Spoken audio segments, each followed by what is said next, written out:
কেন একজন মানুষ মারা যাওয়ার পর তার জন্য আমরা সভাপতি শোক করে থাকি, কেন আমরা এখানে আপনারা এখানে আনন্দ পাচ্ছেন, এর কারণ কি?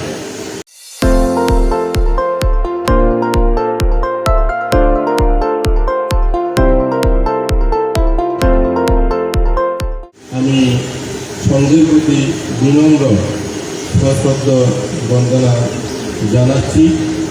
আজকে যারা এখানে অলিপ্ত সবাই যোগদান করে পুণ্য অর্জনের জন্য এখানে সমবেত হয়েছেন, আমি সকলের প্রতি মৈত্রীময় পুণ্যময় আশীর্বাদ জ্ঞাপন করছি। আমার সংক্ষিপ্ত উদ্বোধনী ভাষণ আমি আরম্ভ করতে যাচ্ছি। মাননীয় ভিক্ষু সংঘ সমবেত শুধু সজ্জন মণ্ডলী, আজকে আমরা যাকে বিদায় দেওয়ার জন্য এখানে এসেছি, তিনি হচ্ছেন একজন বৌদ্ধ ব্যক্তি। আমাদের বৌদ্ধ সমাজে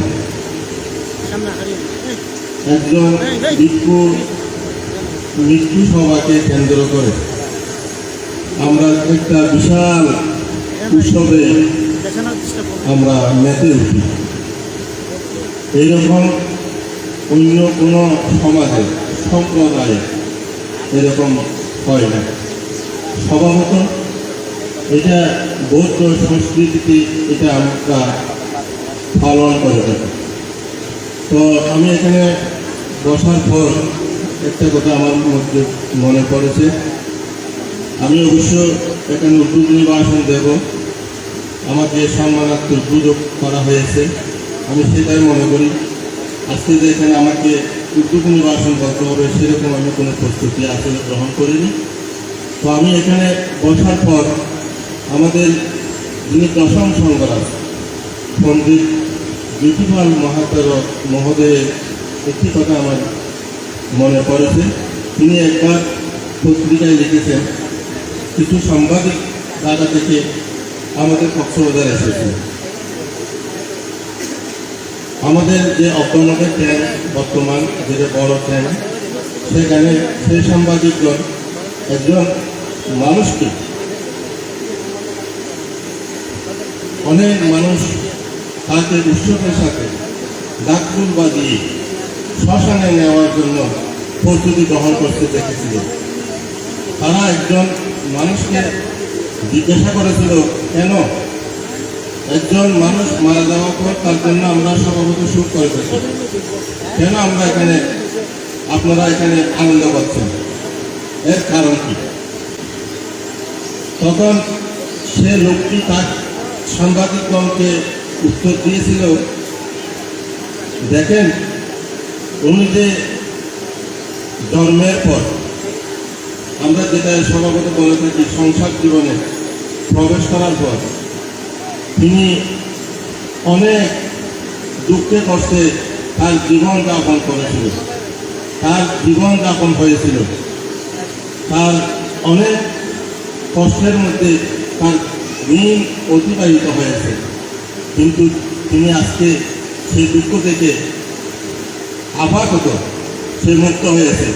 এই জন্য আমরা তাকে উৎসব করে আনন্দে ডাকফুল বাজিয়ে আমরা তাকে আজকে বিদায় দিচ্ছি শ্মশান পর্যন্ত। তো সাংবাদিকরা মন্তব্য করেছিল, যেখানে দুঃখ করার বিষয় সেখানে বৌদ্ধরা এটাকে নিয়ে যে আনন্দ করে উৎসব করে, তারা সেটা বলতে চেয়েছিল, বিশেষ করে বোঝানোর জন্য চেষ্টা করেছিল বৌদ্ধরা এটাকে দুঃখ মনে করে না, এটাকে দুঃখ হিসেবে তারা নেয় না। তো ধর্মপ্রাণ উপাসক উপাসিকা, কিন্তু আমাদের বৌদ্ধ